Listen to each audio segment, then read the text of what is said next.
Alright, is it just me, or when 50 Cent does his narrations for this show, does it make absolutely no sense at all? Like, for example, he'll be like, when you live this life, or when you're a part of this game, you gotta make sure you stab a nigga before you eat your Cheerios in the morning. Cause you can't have breakfast without hustling, nigga. You gotta make sure you selling dope on the corner 24/7. Ain't no breakfast. The only breakfast I get is sleep. And that's if I can even sleep at night. And sometimes I kill somebody, make the murders go worse. I can't even sleep no more. Who knows what sleep is?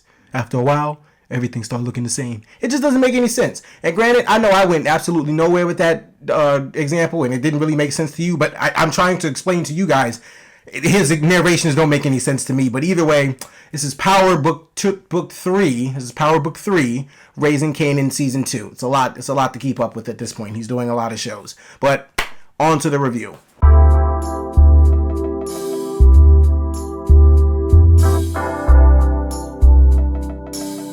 Hey guys, it's your guy in the chair here, and look, this is my review for Power Book 3, Raising Kanan Season 2. Now look, this is going to be a complete spoiler-filled review. I'm just going to be going over, plots and details that I want to talk about, or my overall thoughts on the season, but I am going to be going over, bits and pieces of things that I want to talk about, so a spoiler warning is in effect. And now let's get into Season 2. It's a lot of 3s and 2s being tossed around. Season 2 of Raising Kanan.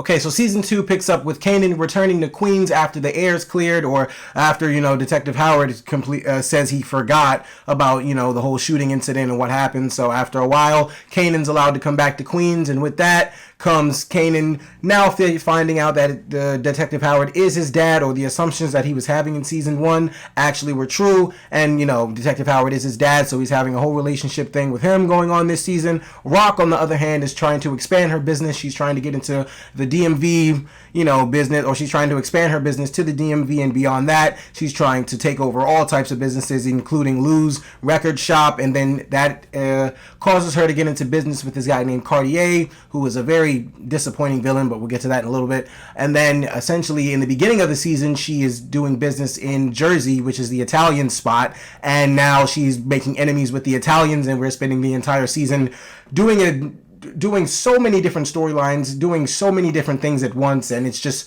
all over the place. That's really the problem I have with this season. Look, I can talk about the good, but the good for this season for me is really only the characters themselves. I do like these characters a lot. I think Marvin and Uncle Lou are definitely my two favorites, but I mean, Rock and Kanan are entertaining.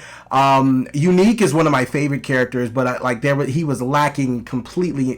This season needed Unique, or they needed a Unique X character, like a compelling villain to actually steer this show in one direction, because it tried to go completely different places, and it's just trying to set up too much, and it juggled way too much. It just did so much this season. It's like I said, the only good I can talk about is the characters, because the plot was suffering very badly. Character development went out the window this season. There was nothing spectacular about this season at all, if I'm being honest. This is the one power season where, well, actually, people weren't really hyping up Tommy that much either, but this is the one power season I noticed where people are not spoiling stuff on Twitter the day that the show is coming out. Normally on Sundays when you wake up, you can't scroll on Twitter without seeing something about Power. You could this entire season of Kanan, because nobody was talking about it, and honestly, I don't blame them. There's not much to talk about. Look, outside of the characters, this show just went in too many different directions this season. Cartier, like I said, he was a horrible villain. He wasn't a compelling guy at all. I honestly thought this season was just lacking a Unique. Unique could have been the villain again for this season, or I don't know, but Cartier was just not that guy. I felt like Cartier was just a lot of bark, no bite. I felt like we were just getting all set up this season. Essentially, for Cartier, I just felt like we didn't really see his wrath. He just talked a lot. From the way he sounds, he can beat the hell out of you, but I never saw him beat the hell out of anybody. If anything, you knew Rock was going to backdoor this guy from the beginning, and it's just, that's literally where it led up. That's literally where it led to. Other than that, we're spending the most of the season leading up to this Italian beef between Rock and the Italians, and it's we're spending 8 episodes doing that, and that's why this finale had to be so explosive, in a sense, explosive with quotations around it, because what I mean by explosive is they just wanted to do a lot to make you seem like, oh, this season led up to so much and this finale was so explosive. No, it wasn't. They had to do so much in the finale because they spent the entire season just setting stuff up. This season had a much slower pace than the first one, and honestly,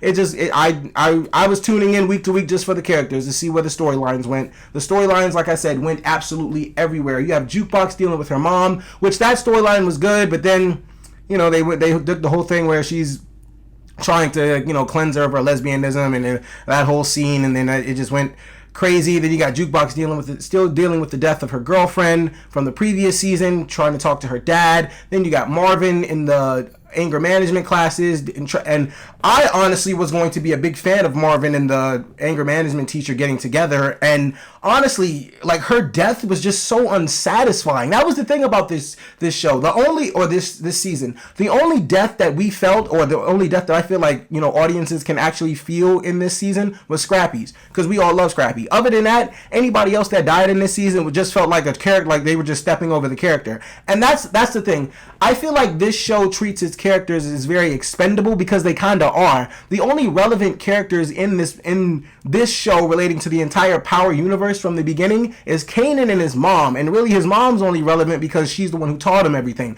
But Kanan is the only relevant character in this, so it's like, I feel like this show just treats its characters as very expendable. Jukebox too. Jukebox, you know, we see it in Power universe, but I rarely remember even what happened to Jukebox in the series itself. But look, either way, like, this show just goes off the rails and just does whatever it wants with every character. Like I said, Ziza, her death, there was a lot of people, like, Jukebox's mom died, and it was like, you know, we were expecting something to happen to her, we just didn't know what. And it's like, nobody's death was sad. No, like, we didn't feel the impact of anybody's death. And honestly, the entire season is just spent setting a bunch of stuff up. Now, the most interesting thing that, to me, that happened in the finale was the conversation between Juliana and Rock. Like, that whole thing where Juliana's upset that, you know, she let Unique get away with the fact that she kidnapped her and things like that, and she backdoored her business, and now that's setting up for a season 3 rivalry, which I'm curious to see, because Juliana doesn't seem like the type to have any, you know, bite to her bark. But hey, we'll see. She wanted to stand up to Rock, and now she's made an enemy out of her, so we're going to see what happens. And I'm looking forward to Unique teaming up with Rock. Hopefully he's in the season more, because like I said, this season was just lacking a Unique. Symphony, I'm glad he was out of this mess, because he didn't need to be associated with Rock. She's all over the place. She doesn't know. She's just a mess. And honestly, the season spends a lot of time, you know, setting up the whatever happens between Kanan and his mom, how Kanan's just refusing to trust her at all. She's just continuously lying to him.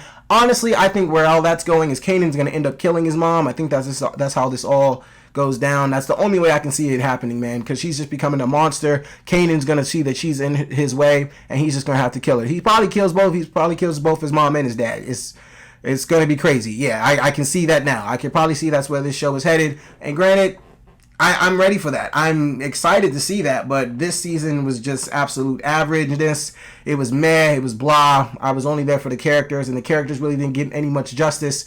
Famous was a waste. Famous was very entertaining in the first season. I thought he was a complete waste. They didn't even address his storyline that much in the finale about the shooting. They just, you know, the black guy, the old guy didn't snitch across the hallway. Okay, good. But, I mean, a lot of characters just didn't get their due.